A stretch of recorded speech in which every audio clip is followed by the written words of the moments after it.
I'm Jessica Anne Pressler, and you've tuned into Your Traitor Within, a podcast that exposes the brutal truths of healing, self-discovery, and breaking free from relentless patterns of self-sabotage.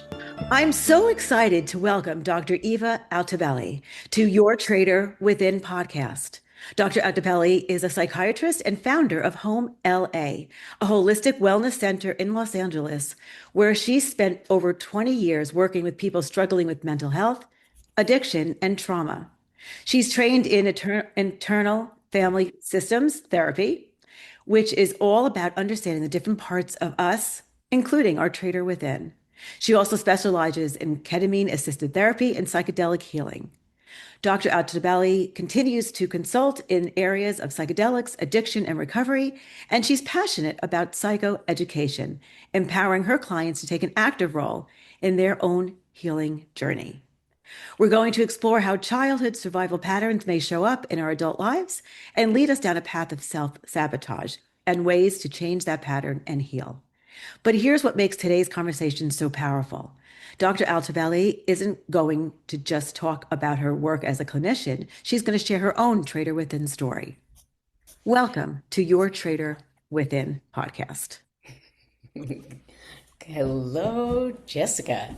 Hello. It's nice to be here. Thank you so much. You are welcome. Can I call you Eva now? Please do. Okay, good. We did have a little time, maybe a month and a half ago, talking and connected. And I adore you. I adore the work that you're doing. I adore how you approach your client work. And what I mean by that is you really do believe that it's a team. Listen, and correct me if I'm wrong, but I do, believe that it's a teamwork, that you work with your client to make the best treatment plan, that it's not just, you're. And I've going to social work school in the 80s. That's what we were taught. We were taught that you sit with your client and you come up with the treatment plan, what they want, what their goals are. It's not about what we want. We're not here to change them. We're here to work with them. And it's a team plan, right? And they're part of the team. Yes. And I believe that's your approach as well. And that's definitely it has been a certain amount of unlearning through med school where they indoctrinate us as doctors that we are right and it is our responsibility to know the answer and to fix. And so shifting that I suppose that does work in some fields of medicine, but not so much in psychiatry, where it's less productive for us to have a particular agenda and try to stick to it, as opposed to be with and connect and have it be organic and explore where you want to be and what are the obstacles to it. But flexibility, I think, is really important when helping someone because, first of all, they know themselves. Yes, you have to learn to you have to listen, and they may be able to, you have to listen to how they communicate. They may not know they're communicating the answer, but it's a lot of listening, right, and figuring things out. So, if it's okay, can we start by talking about your traitor within? And the reason I want to do that is I always believe that telling, and which is why I do the podcast, telling a person's story helps other people understand their own traitor. Yes. And I think many of us have it. Some people who I've talked to on the podcast will believe that all of us have a traitor at some point. I'm not going to go there because I can't speak for everybody. But would you mind sharing your story? Yeah, of course. I mean, if I conceptualize traitor as just any of my internal thoughts, drives, or automatic reactions that don't serve really the greater goal of me living a happy, connected, love-filled life. Yes. And so I probably have a jillion, and some are stronger than others. I was thinking about this podcast this morning in the shower, and I was I came up with a pretty strong one that is a driving force for better and worse in a lot of the way I show up in the world. And it's the I have to do everything. which I'm sure came from, and also like generally people that are in psychiatry and psychotherapy are largely here because we've all had some of our own developmental childhood trauma or difficult experiences that led us down this path. Hmm. So I certainly have had a chaotic developmental childhood experience that led me to feel that I had to kind of be like vigilant for chaos and do a lot of things to create order. Hmm.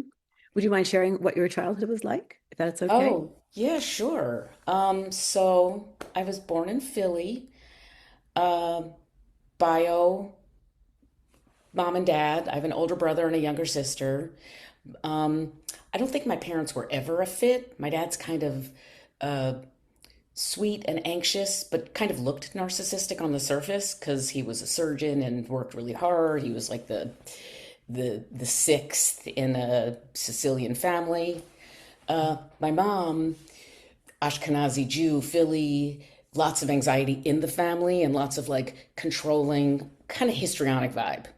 So Mhm. what we learned later is that her uh, access her B access, which is kind of like that borderline histrionic narcissistic traits where there's not a lot of room for other people to have needs, Mhm. um, creates that environment where you're not really sure how to show up, and you feel like it is also your job on some emotional level to make sure the needs in the room are cool prior to you ever recognizing your own. Wow. And that was more pronounced for me because, my folks split up when, I don't know, I was 4. And at first, the 3 kids all lived together. And, it was like survivalist, kind of crazy. My mom even laughs about that. She's like, if we got dinner on the table, it was a good night. I was a single mom, it was survival, blah, blah, blah. And I was like, well, I mean, that's not how I want to raise my kid. But then in 5th grade, I moved to live with my dad and stepmom. And then I moved back in 6th grade. And then I moved back again to Allentown to live with them. And my brother and sister came. And then in 8th grade, I moved back again to live with my mom, and my brother and sister stayed. And now that I'm mid 50s and I spend some time with my parents and I reflect on that time with my dad that was limited and stepmom, was really the only time I was able to really like be a kid. Okay. Hmm. But I couldn't tolerate the structure because I was so accustomed to Hmm. taking care of things. Hmm. So, had I to do it again, I would have forced myself to go live with my dad and stepmom Right. to like actually have the childhood and adolescent experiences. And the structure makes you, I think, makes you feel safe, right? There's a, Totally. Yeah. My brother even said, like, my dad was harsh, man, but he preferred harsh and known structure yeah. to just chaos of like the unknown. It's all kind of up to you or whatever. Mhm. Can you give me an example about being, what it felt like, I should say, it could be different now, what it felt like to be around your mom? Like, what did it do to your body? Do you remember? Oh, yeah. So I'm obviously still in therapy. It's still a work in progress, but I notice it. I mean, she's around. So like even when I get near her now, I have really good. I hope she doesn't hear it. She'll never hear this. But like I have a really good therapist that helped me understand that. I'm allowed to say no. You can't visit and stay with me Hmm. Hmm. because it unsettles my nervous system. She has no boundaries around. How her behavior affects other people. Hmm. So it was just unsettling and confusing. More than anything, it was confusing, I think, as a little person. Of course, how could you understand it as a child? Yeah. You're just in it. and Yeah. and then you have survival. And so what kind of things did you do to try to feel safe in an unsafe, chaotic space? Oh, I disassociated like a champ. Denial and disassociation. Hmm. Um, everything's fine. Everything's fine. Kind of toxic optimism was a thing probably later. But I smoked a lot of pot in my early teens and 20s. And like I'm constantly shocked. I ended up as Mhm. academic scientist of sorts because it's not my orientation. And I really, like I pretty much failed out of high school. I got like a D minus. I barely got into college. I worked in the arts because that was academically how things worked for me. So it was mostly disassociation. Mhm. And I do that healthy now with Netflix. That's Mhm. like the No, there healthiest is. version. Yeah, But that's which is probably okay. all. Pardon? Which is okay. Yeah. I love it. I feel like that also was why I was so driven towards addiction because Mhm. I definitely understand I don't really have an addictive pattern. I even tried, like when I was working in the arts in my 20s, you know, drinking warm beer and writing poetry and smoking cigarettes in the East Village. It seems so romantic, but like it's gross and it didn't take and I couldn't do it. Um, but I totally get the not wanting to feel what you're feeling. Mhm. Yeah. Yeah. So did you take that what came because I think when you're a child, we do things obviously to make us feel safe, but we don't have much of a choice. We can't escape. We can't, Right. your escape you kind of did for a little bit. You go to your dad's. So you did have a little bit, but because you had two parents and two different, but for the most part, you have one or the other. I mean, that's basically your choice. Yeah. And many kids don't even have that other Yeah. for a choice.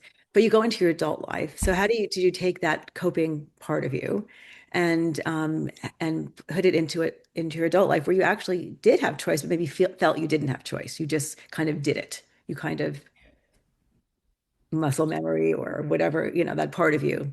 How did you take that coping part of you into your adult life and self-sabotaged? Um, it wasn't.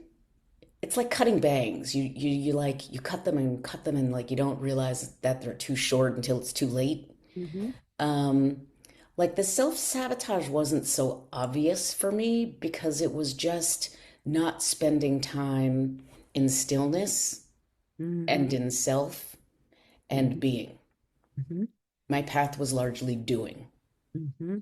So the self-sabotage was by default not kind of losing access to the capacity to receive and joy and the the simpler things. I don't think that I am unusual in that, Hmm. as I feel like it's pretty common for us, even if our parents weren't weird, that society and culture give us the message that we are better off doing than being. Hmm. Like that's your purpose on the planet in this life. Um, but I don't think that's the right message, and I think that keeps us disconnected. Hmm. Which I assume is partly why you do what you do. Yeah. Yeah. Yes, very much. Yeah. Makes sense. Yeah. But I do agree that that society does teach us many of the wrong Yeah. ways of being. And Americans, just like Yeah. ours, like there are Yeah. probably other cultures and societies that seem more attractive. I also think, and I can't speak for everyone, of course, that at least many of my guests, including myself, as a woman, we're Hmm. taught to take care of everything, to everything. Like you're just Yes. responsible for everything and everybody around you. And it's doing, doing, doing. My mother was always like, carry on, carry on, carry on, carry on, carry on. No matter what Hmm. happens, just carry on. You get up and you Yeah. wipe off and you carry on. And you do, and you do, and you take care of everything, and you twist into pretzels, and you just take care of everything. And that's Hmm. what I was taught, and that I think society plays a part in that as well. And it's quick. Like you just got to keep doing it. I won't even notice if I'm hungry. Well, if I'm like making lunch or food for my daughter. Mhm. So it's like it just doesn't even occur to me to think about like, Mhm. oh, what do I need in this moment? Mhm. Are you better at it now? Yes, yes, Okay. yes, yes. I am, but it's still not automatic. Right. Like it takes effort. Mhm. Do you do little post-its? Like how do you how do you remember? Um, I'm in a book club and we read this cool book by Tasha Silver called Outrageous Openness, and it's kind of like weird and spiritual, but it really there were a couple of practices in it, so I printed out one of her um, kind of poems and I read it, and I I have another friend that created some recent a deck of oracle cards, and we're in the practice of reading and sharing every morning. So um, I I have a practice of doing something that prioritizes stopping and slowing down when I first wake up in the morning every day, so Mm. that I remember that is a sensation. Mm-hmm. I uh, so that I have a compass that I'm familiar with. But Mm-hmm. if I don't do it one day, like I could forget. Like if it's Friday and I haven't done it since Monday, I'll have no idea what that feels like. So I Mm-hmm. really have to do it every day, even if it's just for a minute, to be Mm-hmm. like, okay, this should be my neutral, Mm-hmm. so I know when I'm off. Mm-hmm. Good. Yes. Now you have a daughter. Do you I do. teach her these skills? Like, do you? Yeah, but she's very disinterested. She's a 16-year-old and super like involved in 16-year-old girls like drama. It's kind of attractive. Mm-hmm. Or mine, not all. Uh, so yes, and I know that she is attracted to some of it. Like I can get her to pick a card, and we have aromatherapy in the house, and um, I uh, I have not been able to integrate meditation into her world yet, but I feel like she'll get there. She's a bit more of an athlete, so maybe yoga and will be her path eventually. Mm-hmm. But it's a meditation. It means you have to take the Yeah, I know. time to be quiet, I right? know. Like everything. So yeah. Which is even still hard for me. Like I'm a bit more inclined towards walking meditation. Hmm. So what does walking meditation look like? It means taking a walk, but with no phone, no music, no nothing. Just taking a walk and being like, I'm gonna notice like the tree and the temperature and the sky and the noticing of my surroundings. And um, and I have one of those breath necklace flutes. I don't know if you've seen them. I No. think back in the day in China, these monks were using little pieces of bamboo reeds, and it's a real thin. It's like an inch long and a little narrow reed Hmm. shaped. And you have to exhale through it, but because it's so small, you have to end up exhaling longer than you inhale. So it creates the long, slow exhale, thereby sort of shifting you into parasympathetic. Hmm. Interesting. I Hmm. didn't. Hacks. It works. Yeah. You're still doing it. It's just Yes. guidance. Guidance. And aromatherapy. Like even before the podcast, I Hmm. have burn a little sage, light a candle, wild vetiver. That's great. That's no. I know things. I don't do it. I need to Oh yeah, I have take to the time do the things. to do the things. So you have this part of you that you keep going, Yes. you get going, and then you try these practices. You try walking meditation, which I'm going to start doing now because I listen to I Yeah. don't, and you do other things to slow down. Hmm. Um, does it feel better? Does your body feel more at peace? Not only does my body feel a little better, it reminds me of the conversation I can have in my head when I get uh, behaviorally start doing like four things at the same time. It reminds me to be like, okay, slow down, priority. Like, first of all, you don't have to do all those things. They don't have to happen in this moment. Take a breath. Oh, I noticed every time I get the urge to hurry Mm-hmm. or I feel pressured, like I feel an energy of pressure, that is my red flag to slow down instead of hurry. Okay. I do think that that makes perfect sense. That part of it is knowing your warning system, like is to get Yeah. to know your body, get to know your thoughts, but get to know your body because it Hmm. does tell you, you know, like you have triggers, you have Yeah. pieces that, and then learning to slow it down. Hmm. I have all these bracelets that says Traitor Within on it that I was handing out to everybody. And if I see you one day in person, I'll hand you a Good. bunch. Good. Good. And Good. it's just to have on your wrist because it's just a reminder to that Hmm. be more cognitive, and I mean, be more, do whatever you need if it's breathing, Yeah. grounding, or whatever the technique is to get to calm your system Hmm. down, and then you can function with Hmm. intention, I guess, right? With Absolutely. more intention. Okay, so you said you had many traders. Are there other traders that you wanted to share? You don't have to, but are there?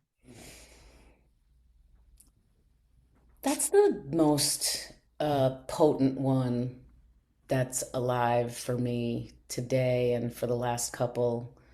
There's not there. If I come, if other pop in, I'll let you know. So you talked about as a child, though you were burying things or repressing or not. Was that something you brought into your adult years, or that stopped when you were a child? I don't think I was bearing. I think I was, well, I'm sure I was, but it was more just disassociating, like Or not that noticing. was the word. I'm sorry, Yeah. disassociate. Do you feel that and then the pot helped, I'm assuming. Yeah. Yeah. Pot was good until my mid 20s when it started making me very paranoid. Yeah. And actually, Psychedelic Somatic Institute has a modality using cannabis for psychotherapy, and it's kind of like a body based, which is probably good for people like me who get anxious with pot, Mhm. but it's so uncomfortable to feel it.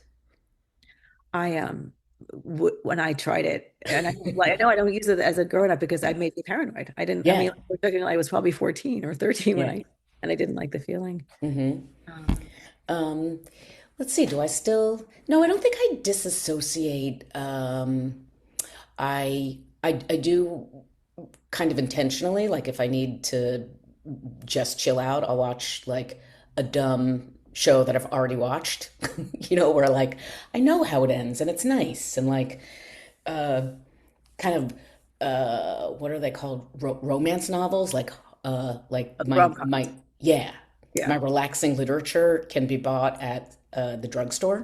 Yes, I understand. Yeah. I know the platform, I know how it's going to end. It's just like easy. Mm. Um, so I don't think I do that much disassociating in my day to day as a how old am I? Am I 55 in my grown upness? Um, and I'm curious about my blind spots. And I have a team, so I do ask. Mm-hmm. Um, I'm sure there's more, but that was actually a feedback that I got from a colleague of mine who's kind of amazing. She's a traditional medicine doc who has the capacity to really see how people run their energy and where it gets hijacked. She works here at home with us. And her response to me was, when you get the message to hurry up, that's when you have to slow down. Mm-hmm. So like I seek out ways to have the defense mechanisms not run me. So what happens in when you have chaos? What when you're in like is your mother because that was chaos. So what happens when Yes. you're as a grown up? Like what if you feel you're surrounded by chaos? Are you I start cleaning and organizing what's like around me. okay? And I, What you can control, I guess. yeah. And it's Yeah. super annoying for my daughter because I'm like, clean your room, do your laundry. Did you Mm-hmm. eat anything healthy today? I start like actively trying to control what I can Mm-hmm. because I feel dysregulated in my nervous system. Mm-hmm. Okay. Okay. So tell me a little bit about what you do for work, Okay. how you got here to this incredible um institute's the wrong word. What treatment center? Center. Yeah. Center? Just like a mental health wellness center. Tell me how it happened, how Um, so I am an addiction psychiatrist. I've been working in addiction psychiatry for almost 30 years. And I've always worked uh, best collaboratively. I'm relationally oriented, so I'm a team player. And also in psychiatry as the prescriber, I did find it quite dangerous to be the person they're talking to once a month and with the prescription pad, as opposed to, you know, where they're living, who's their case manager, who's their therapist that they're seeing once or twice a week. Um, Collaboration feels important, so the vision was to get it all under one roof. So HOME, which is an acronym for Healing Opportunities, Meaningful Evolution, Mhm. is a multidisciplinary team of clinicians with a shared mission. Um, but I was also able to couple the creative approach to healing, which I'm from the East Coast, so working in addiction didn't mean abstinence. It meant, being a good psychiatrist or a good therapist, like connecting with people and finding what has caused them to continue to engage in this behavior that's causing conflict in a Mhm. number of areas of their world, life, and spirit. Um, but that is called harm reduction on the West Coast. Interesting. Because my goal is an abstinence, because that would be me having an agenda, Right. which doesn't serve anybody. Right. Because then and that's the whole problem with abstinence. It creates you could do something wrong, you could make a mistake, there's a punitive level. It creates also the idea that there's a right way to do this as opposed to your right way, and what do you need. So the reason I brought that up is because I am a proponent of creative ways towards health and wholeness. So it doesn't Mhm. have to be medication management or psychotherapy. It could be yoga and line dancing, or whatever it is for you. Mhm. Baking cookies. Um, Psychedelics have been an interesting aspect of um, the field right now. I've been tracking the research for about 15 years. It was part of the psychedelic field in the 50s and Mhm. 60s and 70s, and then based on politics, and it was the Reagan administration actually that did the say no to drugs, and as a result of civil unrest, that's actually when the psychedelics were banned, uh, Mhm. stating that they had no medicinal research benefit at all, which was untrue because they were, prior to that moment, used both in research and in therapy. So we're bringing back the therapeutic model. Mhm. There's also the shamanic and community model, which is beautiful and useful. And I've also noticed that, specific to psychedelics, where I don't see it as a revolution. I see it more as an evolution of good psychiatry and good psychotherapy, and that we should be the shepherds of this. Um, In my experience with psychedelics, some of them have been the more ceremonially oriented, where you're engaging in noble silence and you're alone in your mind, which, I mean, I could really go off on a tangent here, which I don't know if it's productive, of my particular thoughts and ideas around ayahuasca versus psilocybin versus ketamine versus MDMA. But I do feel that in 2026 in America, Mhm. the indigenous use isn't as productive for us as Mhm. mixing ceremony with presence, Okay. and what um, Irving Yalom and Carl Rogers brought to psychotherapy. Just being fully present, and Carl Rogers says everybody has the capacity to self-actualize given consistent positive regard. Mhm. Proshak. I don't think I'm pronouncing his name right, but the stages of change, pre-contemplative, contemplative action. Just being mindful of all of what we've learned in the last 100 years in psychotherapy about power dynamics and transference and um, metaphor and being with people seems to be a nice way to bring psychotherapy and psychedelic medicine together. I guess that was a long winded, blathery way of saying that Home LA was also a marriage of different models of care, Mm-hmm. which integrates ketamine assisted psychotherapy, but not from the medical model alone. Mm-hmm.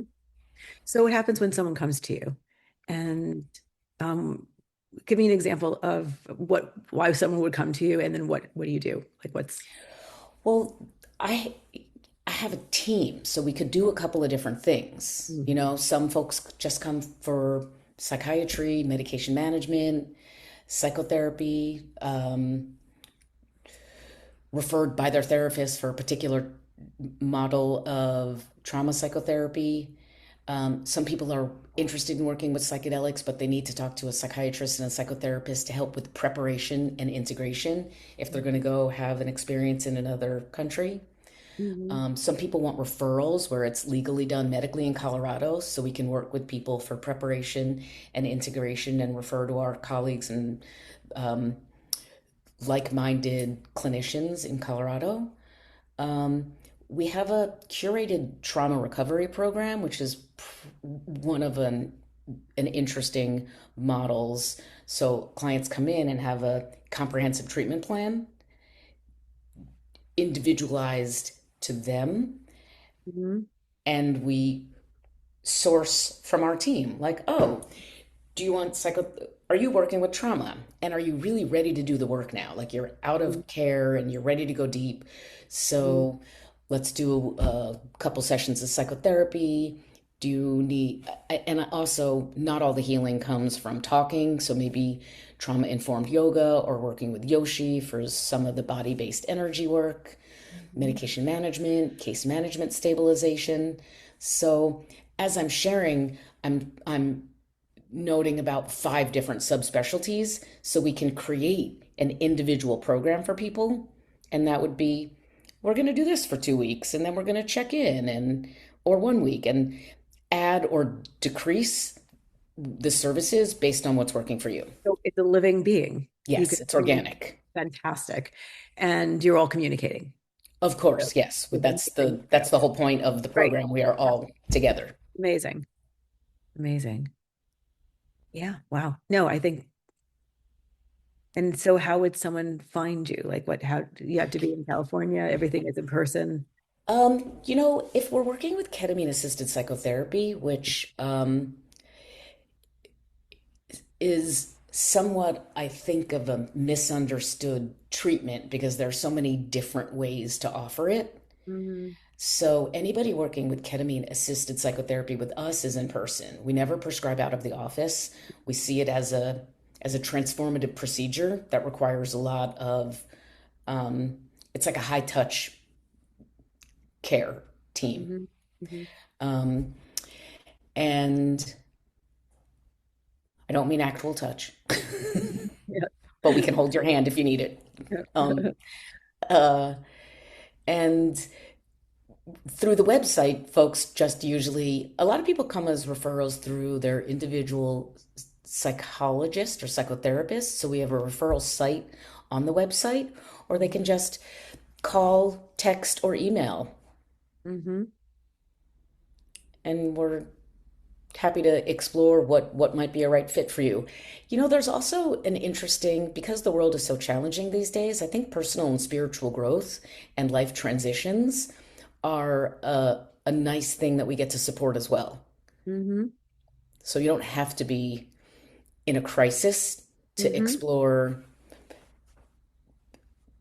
depth work oriented towards transformational change. Mhm. Now you spoke to me about, which I'm interested in doing, Oh like yeah. the group. Yes. How does that work? How do you?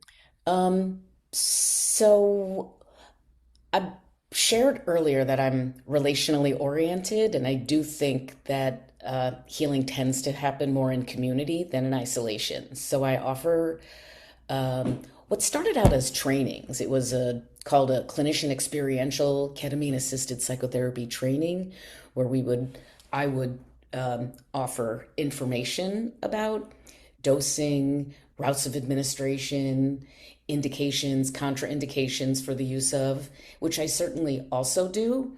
Um, but this particular offer evolved to a more learning by experience model.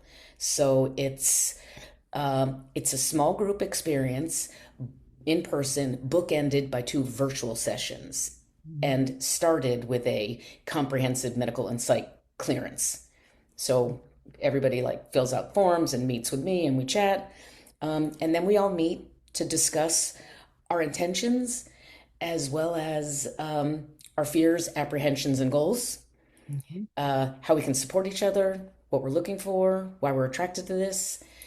Uh, what I did learn from internal family systems is probably that associated with a bit of that traitor piece, which is like, what part of you doesn't want to do this? What part is super apprehensive? And like, let's bring it all to the table so nothing is hidden. Mhm. Um, we have our in-person experience, which I'll describe in a moment, followed by a virtual integration a couple of days later. The 3 hour experience is informed by my ceremonial use of psychedelics. Um, so there's a studio we have in the back, and we have trifold mats, and we generally get about 4 to 7 clinician participants. Doesn't have to be a clinician. Um, and 3 facilitators, myself, a psychiatric nurse practitioner, and another psychotherapist. We drop in person, again, share what's alive in us in the moment, what we're coming in with, what we're looking for, really reconnecting. Mhm. I have a few blessings and poems and guided visual imagery. I find that really powerful because um, we don't necessarily think outside of the cause and effect of what we know. So I like to invite the broader scope of being open to what comes into it, and I find guided visual imagery to be helpful in Mhm. that. And then take blood pressures. It's a 2 injection model. I refer to that as the appetizer and then the main course. The first injection is quite low, and the whole point is just to relax into the moment so Mhm. that you can sense like how this is going to feel in my body, in this room, with these people, in this experience. Start feeling it in 2 minutes, peaks at 9, starts wearing off at 12 minutes. We come around at 12 minutes and say, it's not going to get any higher. Are you ready for your second dose? And participants have the option at that point to say, let's dial it up or dial it back based on how they're experiencing that in the moment. Mhm. Generally, a larger dose is given. Clients go inside with eye shades. The music fills the room and really takes you on a journey inside for an hour. And then as it wears off, we are integrating in the room together, kind of popcorn style. It's not organized, sit up, this person, then this person, and this person. It's a fluid and organic. Share what you want, share what you can, share what might work for you. We offer some support around how to make the most of this experience because Mhm. ketamine, in and of itself, has 3 main mechanisms of change. There's the biologic, antidepressant, synaptogenic, neuroplastic. Then there is both adaptive and experiential. So we touch on those and how you can maximize that, which we Mhm. can talk about if you like. Um, we offer some snacks. People go home, and then we talk a couple of days later. And a number of participants have come back for more than one visit. And I also offer these curated groups in general. Like it doesn't have to be just for therapists. It could be screenwriters working to get to the end of the movie, or families learning how to navigate a significant event. And do you do what if someone doesn't feel comfortable in a group? But that's part, I know the group is part of the process. Would you Well, ever? I most of what we do is one-on-one. Oh, I okay. mean, the groups are my favorite because they're Yeah. super generative and awesome and I love it. Yeah. But most of what we do, because, as an addiction psychiatrist, I orient as a trauma therapist, and most of that work is done in person, one-on-one. But you'll put medicine in with that as well. I mean, plant medicine, ketamine. That's what sorry, yes. Most of the work with ketamine-assisted psychotherapy is Is done one-on-one. okay. Got And it's still that 3 hour model. Like you come in, like we do however many prep sessions we need. We have a 3 hour session together where we talk for the first 30, 45, and then blood pressure, first injection, second injection, internal for a bit, and then sort of there's really that luminal golden space as it wears off where uh, your conscious and unconscious defenses are softer and you're really able to access things that you weren't aware of before and patterns, and it slows everything down so you can notice. And so we take lots of notes in that on a one-on-one basis and then meet with clients afterwards to process, or if we're ancillary, we share those notes with the referring therapist so that they could use that for their depth work if they've been working with somebody for many years. Is there anything that you want to share more about the work before I ask you another question? um no, I think uh I there's so many things, so maybe I'll leave it there because it's a passion of mine to sort of Yeah. create accessibility for change in a safe and ethical way, and there's so many nuances to that. So maybe I'll leave it there for now. Okay. So what if someone comes in and they tell, I'm going to do a traitor with you. If Please. someone comes in and they tell you that when they were a child, they feel safe. They had a mother who was an alcoholic and didn't function well. She worked here, it didn't Got feel it. safe and chaotic. And a father who was also not available, although he was very sweet, he was quiet. Okay. The child becomes parentified, is taking care of the mother when she can't, eat, and she's doing whatever she can to take care of the mother. Um, the father, although she loves the father, but anyway, she doesn't feel safe, so she's doing whatever she can, basically taking care of her parents, but she doesn't talk about her own needs. She is basically invisible because what matters is, Mm-hmm. the need that she's taking care of is the feeling of safety. I get the avatar. Okay, that's it. Okay, so then she knocks on your door as Yes. a 30-year-old person who is not able to keeps going to very abusive relationships, Mm-hmm. and marrying people who are often have addiction issues. Some are violent, and she's just trying to fix it and fix it. Mm-hmm. So she's taking that child that was helpful into her adult relationship, but it's keeping her stuck where she Yeah, doesn't know. sure. So how would you help her? I have seen these clients. Sure. Um, I feel that ketamine assisted psychotherapy is an amplification and a way to amplify and expedite good psychiatry and psychotherapy. Hmm. So, what we do is good psychiatry and psychotherapy, like you meet with the client. And, you know, uh, I feel like this is a quote from somewhere, but trauma in and of itself limits our capacity for novel thought. And safety is the foundation for what's necessary for thinking of new ways of experiencing yourself, your stories, and the world you're in. Love them. So, one of our primary intentions before stepping into ketamine assisted psychotherapy would be to discuss safety. And there's a lot of times people don't even know that they don't feel safe. Mhm. So, moving at the speed of trust and slowing everything down is super important. I've had clients that are like, I'm ready, let's go in, give me a big dose. And I've done that. And they have an experience and then they contract, and there's like that always goes badly. So we've done a couple of different one example of clients don't even know that they do or don't feel safe is one example is like, oh, okay, so before we move into discussing ketamine-assisted psychotherapy, we have to have a bunch of sessions first. And in some of them, we'll talk about how what is the distance between you and me that feels best for your nervous system. And like we did this with a client who was like, whatever, there's fine, wherever you want to sit. And then we moved closer, and the client was like, oh, no.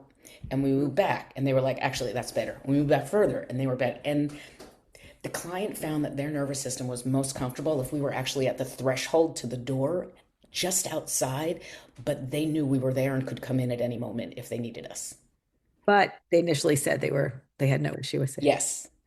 So slowing everything down and working with people, there was it's better if I give you examples. So there's another client that has no known experience of safety, both physically or cognitively in their world and life. And so this came up actually at the American Association of Addiction Psychiatry. There was a study done on interceptive feelings and how any sense we get of like a heart rate or any physical sense gets associated with anxiety. So when this medicine starts to come on, even if it's just relaxing, it's anxiety producing because it's different than where you were before.